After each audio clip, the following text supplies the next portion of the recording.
আজ রামনবমী। আমার সমস্ত বন্ধুরা আসুন না আজকে আমরা একটা ইতিহাস সৃষ্টি করি, গিনিজ রেকর্ড করি। যারা যারা আমরা সনাতনী বন্ধুরা আছি সবার প্রোফাইলে আজকে সবাই শুধু শ্রীরামের ছবি পোস্ট করি আর শ্রীরামের জয়ধ্বনি দিই। দেখবেন তাহলেই কিন্তু আমরা আজকে গিনিজ রেকর্ডটা করতে পারবো। তার কারণ আমাদের সারা পৃথিবীতে প্রচুর সনাতনী মানুষ আছে।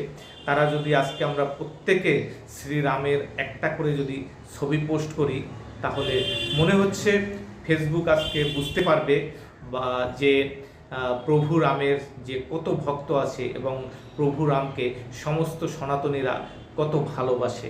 আসুন না সবাই আমরা প্রভু রামের শুধু প্রভু রামের এই ছবিগুলো পোস্ট করি আর একটা গিনিজ রেকর্ডের সৃষ্টি করি। সবাই কি আমার সঙ্গে একমত আছেন? যদি সেরকম থাকেন সবার আজকে যে প্রোফাইলে আছে সেখানে শুধু শ্রীরামের জয়গান, শ্রীরাম নাম আর শ্রী প্রভুর একটা করে ছবি পোস্ট করুন। সবাই ভালো থাকুন, সুস্থ থাকুন। জয় শ্রীরাম। নমস্কার।